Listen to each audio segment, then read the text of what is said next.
Hello दोस्तों, स्वागत है आप लोगों का इस नए ब्लॉग में। दोस्तों,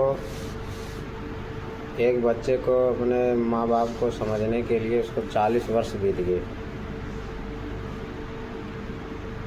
दोस्तों, एक फैमिली होती है, उनको लड़का पैदा होता है तो बहुत खुश हो जाते हैं, बहुत खुशी से समय बिताते हैं, उसको बहुत लाड प्यार देते हैं। उसके बाद धीरे धीरे बच्चा बड़ा होता है। बच्चा फिर छोटा रहता है तो उसको बहुत प्यार करते हैं, उसको बहुत अच्छा लगता है, बोलता है कि हमारे मम्मी पापा हमें बहुत प्यार करते हैं, बहुत अच्छे हैं।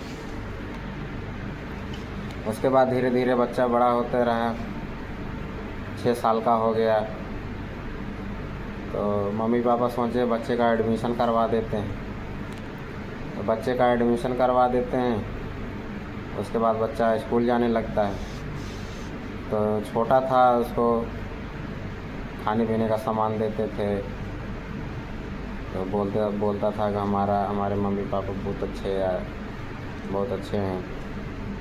उसके बाद बच्चा धीरे धीरे जब 10 साल की उम्र का हो गया तो उसको थोड़ा गाइड करने लगे कि ज़्यादा घूमे टहले ना, ज़्यादा इधर उधर कहीं आए जाए ना।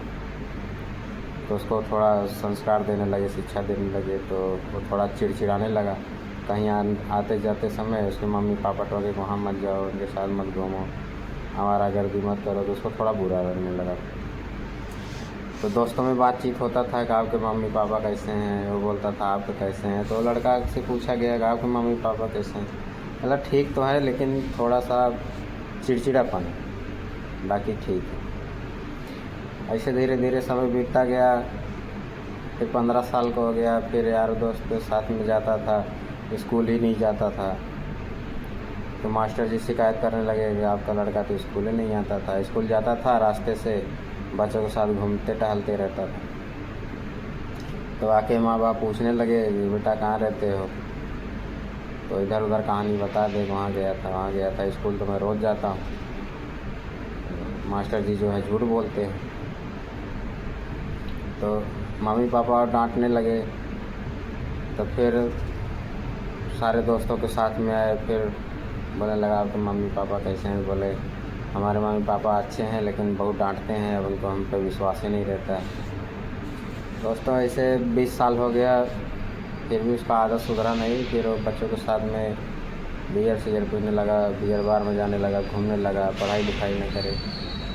तो उसकी मम्मी बोली कि देखो ये ऐसे घूमता रहेगा, इसको शादी कर दो, शादी कर दोगे तो सुधर जाएगा। दोस्तों, फिर बच्चे का शादी कर देते हैं। उसका तो आदत पड़ा रहता था पार्टी वूटी करना, घूमते रहना। जब उसका शादी कर देते हैं तो बीवी आती है। तो कुछ दिन बीतता है तो बीवी को भी बच्चा हो जाता है। तो एक बच्चा भी वो दोनों नहीं संभाल पा रहे थे। तो बच्चा रोता था तो उसकी मम्मी जो है उसके पिताजी को दे देता था। जब वो थक जाता था तो उसकी मम्मी को दे देता था। तो वो थक जाती थी तो दादा दादी को दे देते थे, मतलब लड़के को, मम्मी पापा को। तो दादा दादी के पास जब थोड़ा सा रोए तो उसको बोले कि आपसे एक बच्चा नहीं संभल पा रहा है और इनको टाइम ही नहीं मिले काम से, अब मम्मी पापा को दोष दें। तो ऐसे धीरे धीरे क्या किए, बच्चे अपने मम्मी पापा को घर से मार के निकाल दिए, वृद्धाश्रम भेज दिए। बोले जब तुमसे एक बच्चा नहीं संभाला जा रहा है तो तुम चले जाओ वृद्धाश्रम में। तब दोस्तों, बच्चा धीरे धीरे बड़ा होने लगा। फिर वो भी 5 साल का हुआ, 5-6 साल का, उसका भी एडमिशन करवा दिए। एडमिशन करवाने के बाद फिर बच्चा पढ़ने जाने लगा। फिर धीरे धीरे और बड़ा हुआ।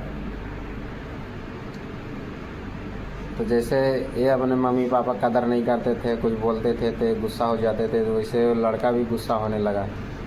अब जो शिक्षा संस्कार में रहेंगे, कुछ सीखे रहेंगे बचपन में, वही तो सिखाएंगे अपने बच्चे को, औलाद को। तो वो भी स्कूल ना जाए, वो भी हमारा गर्दी करने लगे। उसके बाद ऐसे धीरे धीरे वो भी 20 साल का हुआ, उसको भी शादी कर दिए। तो वो भी इन दोनों को सताने लगा। ये भी बोला भाग जाओ तुम अच्छे नहीं हो, बहुत बेकार हो, तुम भी वृद्धाश्रम जाओ। तो जब इनका लड़का 20 साल का हुआ तो अपनों 40 साल के हो गए। 40 साल जब हो गए, जब इनको माँ बाप इनको लात मारे कि तुम घर छोड़ दो जाओ, तब इनको समझ में आया कि नहीं, हमारे मम्मी पापा सही कह रहे थे, हमारे मम्मी पापा ठीक थे, हम ही ख़राब थे। क्योंकि बचपन में जब खिलाते पिलाते थे, प्यार दुलार देते थे तो अच्छा लग रहे थे। थोड़ा शिक्षा संस्कार देने लगे तो उनको बुरा लगने लगा। जब आवारागर्दी करने लगे, दारू सिगरेट पीने लगे तो डांटने लगे तो उनको बहुत बुरा लगने लगा। जब इनका शादी हुआ, बच्चे संभाल नहीं पा रहे हैं, मम्मी पापा बूढ़े हो गए थे, तो इनको और बुरा लगने लगा कि तुमसे एक बच्चा नहीं संभाला जा रहा है, तो इसीलिए वृद्धाश्रम में। तब उनका दिमाग में आया नहीं, हमारे मम्मी पापा सही थे, हम ही गलत थे उस समय पे। अगर हम समझ गए होते तो आज ये नौबत नहीं देखना पड़ता। तो दोस्तों, कहने का सार यही है कि उनको मम्मी पापा को समझने के लिए उनको 40 वर्ष बीत गए। 40 वर्ष बाद इनको समझ में आया। तो आप लोग ऐसा ना करें। कहने का सार यही है कि मम्मी पापा जब तक हैं तब तक उनका कहना मानें और उनका आदेश का पालन करें और स्वच्छ रहें, स्वस्थ रहें। नमस्कार, जय हिंद।